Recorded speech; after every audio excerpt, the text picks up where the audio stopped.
Welcome to One Word a Day. I'm Sophie, your pilot into the universe of Chinese, and this is the review of this week's sound alikes.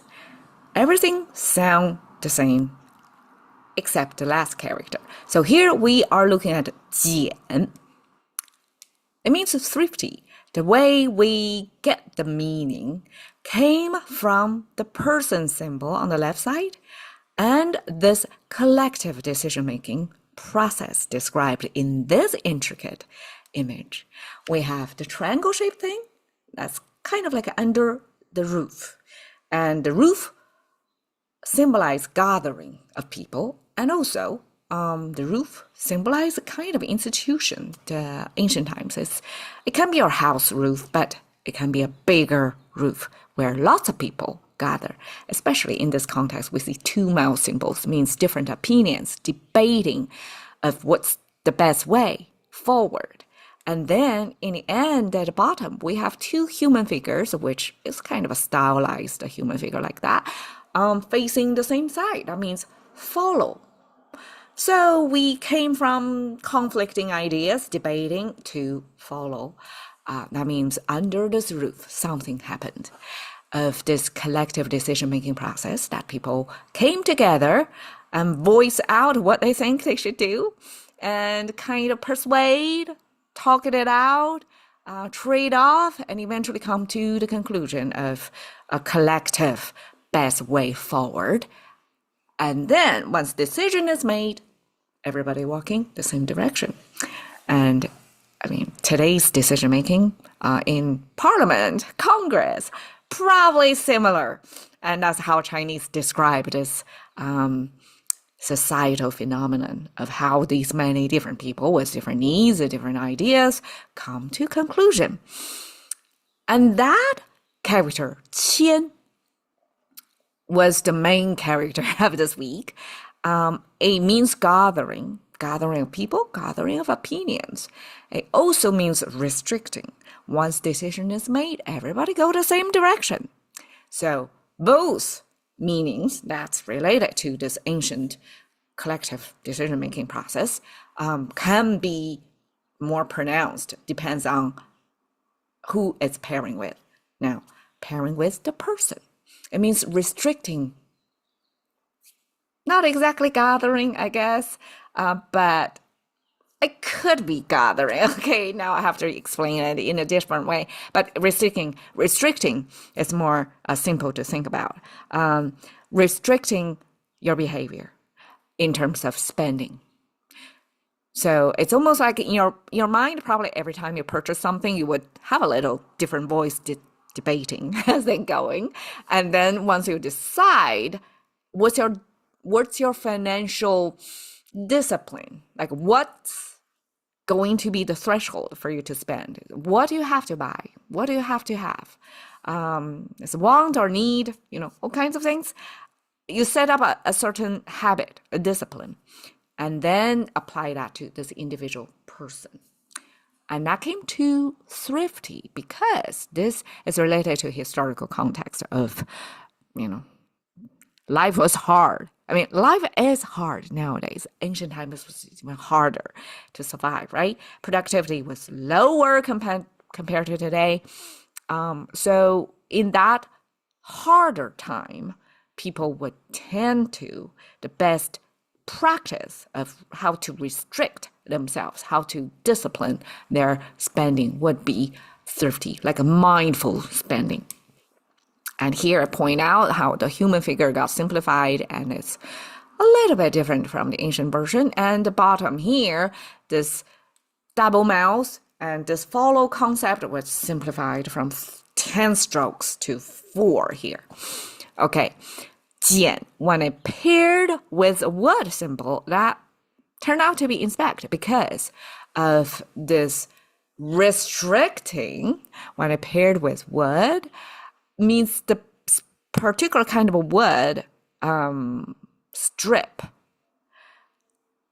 before you open or unroll the ancient book form, which was like a bamboo bind together of the bamboo strips. Before you unroll it, outside there would be something to give you a brief idea of what the thing is, right, before we unroll it. So that's the thing, 简. And eventually this document index or document title became the, I guess, the law-abiding inspection process, because what you're going to unfold, most likely from the top ruler, give you the decree, what to do, what's the law there. So this represents law abiding, and inspection means you check the reality against the law. So that's inspect, and eventually we use check the product quality a lot with this character. So this is the ancient version. Again, word was often, not often, like always simplified into this form and placed on the left side. And here is the same simplification, 10 to 4 strokes. Now another 简, we pair it with hand. Here we apply the meaning more in the gathering rather than restricting. So gathering of scattered things, probably consider crumbs, leftovers, something that's not a big chunk, something like applied after, like a pick from gleaned the remainders from the farm field after harvest, right? So this is the type of picking, and because we describe a particular hand motion, that's why full 5-finger hand was used. We also have a lot of a supporting character hand symbol to create another story about something else, not about a hand. But here, hand is the leading character that we're describing the effort put into gather something, a tiny bit here and there, and then you pick them all together. That's the kind of a 简.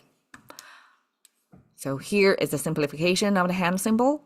It's still kind of 5-finger, right? Totally transformed for the convenience of writing, and the same simplification. So here is another 简. And Chinese used the stone symbol, which was a misnomer, like a totally replacement of this intricate looking thing that looks like, I guess, could be taken for a decorated perfume bottle almost. That was the ancient bottle for this special chemically active elements in there. So these are not just salt, but these are transformative chemical that when you mix that with something else, the nature of that thing is going to change.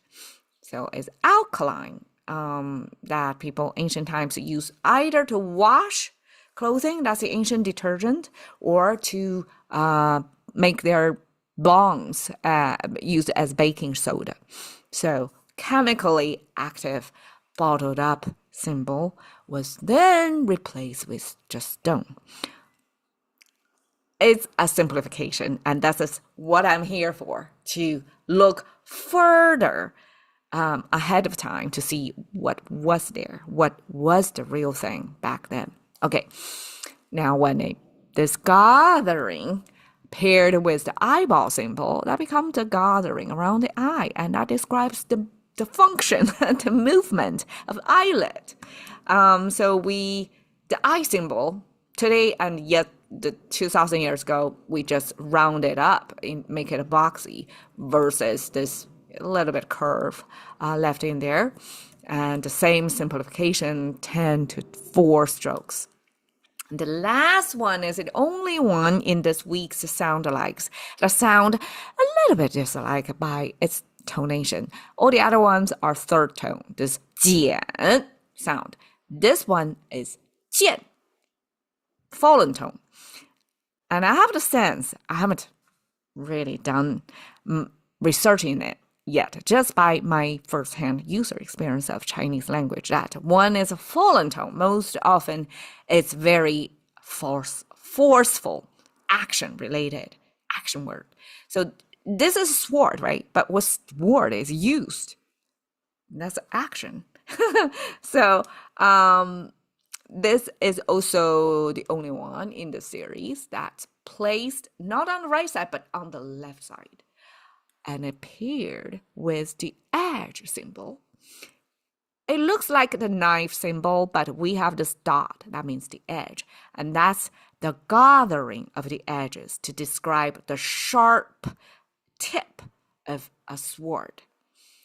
And in later days, that edge got lost. It simply become a knife, gathering of knife, which was a major loss of the sense-making process.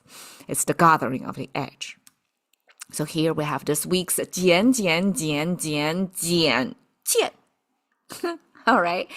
Everybody got the simplification of this 千 character. A radical is no longer not much of a self-standing character anymore. It's a radical. And then all these commonly used radicals, these meaning-making radicals are placed in there, with this thing totally swap out. It's not a simplification. It's a swapping out of the character from this, chemical bottle to the stone image. Misnomer. And then all of them actually carry over the meaning on the 千 character. It's not only a sound maker, it is a meaning maker. All of these, if you, super simplification of English translation, thrifty, inspect, pick, alkaline, eyelid, sword, all of them sounds like very different things, right? But after my explanation, I can see the unifying meaning, the deeper layer underlying all these. So it's like the great-great-great-grandparent meaning of these, child, the great-great-great-grandchildren meaning of the derived contemporary Chinese. That this gathering and restricting this ancient collective lawmaking process character, this 千, can make all of these meaning by pairing with different things. And that's the amazing, like a magical things of Chinese, that the meaning-making process can be so effective. And it takes some later imagination and reverse engineering, but a common thread along these, we can totally reason it out. So here we have from thrifty, 剪 to 剑 sword. And here is the bare minimum sword look. All right, thank you for your time. See you another week.